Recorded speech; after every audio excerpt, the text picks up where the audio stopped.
Industrial wastewater treatment methods. Industrial wastewater treatment methods is to minimize its impact. Industrial wastewater undergoes various treatment processes. It means that industrial wastewater treatment is essential for reducing pollution and ensuring water quality before discharge or reuse. The treatment methods may vary depending on the type of industry and contaminants present. There are four types of treatment. First is the primary treatment. Primary treatment is the removal of charged large particles through screening and sedimentation. It means that primary treatment is the first stage of wastewater treatment focusing on the removal of large solid suspended particles, oil, and grease. This step helps in reducing the pollutant load before the water moves to secondary treatment. It has two methods, and these are the screening and sedimentation and the oil and grease separation. Secondary treatment. Secondary treatment is a biological treatment using microorganisms to break down organic matter. It says that it uses biological processes to remove dissolved and suspended organic matter. This is done with the help of microorganisms such as bacteria and protozoa, which break down the organic pollutants in wastewater. The third one, tertiary treatment. Tertiary treatment, it is an advanced filtration, chemical treatment, and disinfection to remove residual contaminants. Tertiary treatment is aimed at removing residual contaminants that were not eliminated during primary and secondary treatment. It ensures that the treated water meets high quality standards before being discharged into the environment or reuse. The last one is the zero liquid discharge, or ZLD. Zero liquid discharge is an advanced water treatment process designed to eliminate liquid waste from industrial and municipal wastewater.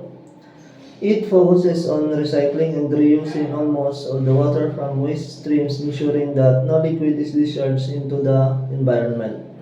Emerging technologies. In emerging technologies, it has three methods, and it is the electrocoagulation, membrane bioreactor, and nanotechnology. First is the electrocoagulation. Is an emerging water and wastewater treatment technology that uses electrical currents to remove contaminants. It works by passing an electric current through metal electrodes, usually aluminum or iron, which release charged metals ions into the water. These ions help neutralize the charges of suspended particles, heavy metals, and other pollutants, causing them to coagulate and settle out of the water. The second one is the membrane bioreactor. Membrane bioreactor is an advanced wastewater treatment technology and that combines biological treatment with membrane filtration to achieve high quality effluent. The last one is the nanotechnology. The nanotechnology, it plays a crucial role in developing advanced materials for selective pollutant removal.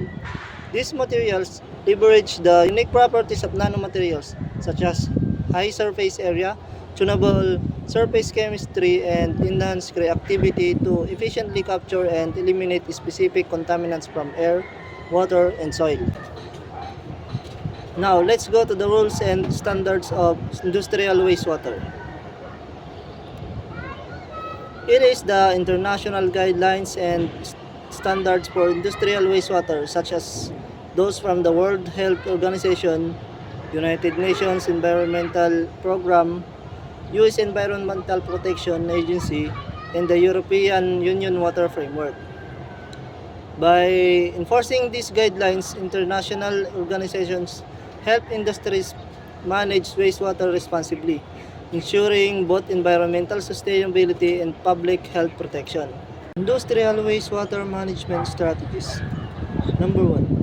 Reducing waste at the source focuses on minimizing waste generation during production or consumption rather than dealing with it after it has been created. And it has two key strategies. These are the process optimization and material substitution. In process optimization, it involves improving manufacturing or operational processes to minimize material use, energy consumption, and waste production.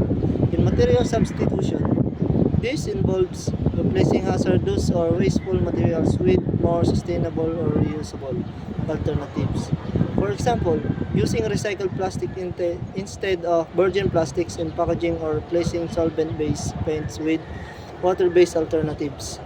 Second, industrial wastewater management strategies. It is the recycle and reuse.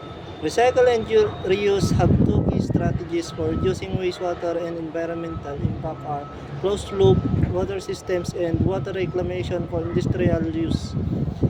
Closed-loop water system is a water management approach where water is continuously reused within a process with minimal discharge or waste.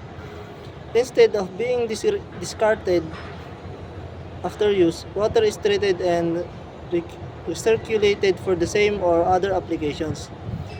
Water reclamation refers to the process of treating wastewater so that it can be reused for industrial purposes instead of being discharged. This can include treated municipal wastewater, industrial effluent treatment, or on-site water recycling. For the case studies, successful wastewater treatment in the textile industry in Bangladesh. It implemented biological treatment and ZLD systems. Number 2, to reduce water pollution and improve compliance with international standards. Oil refinery wastewater management in USA use membrane technology and biological treatment achieve significant reductions in oil, grease, and heavy metals. Thank you for watching.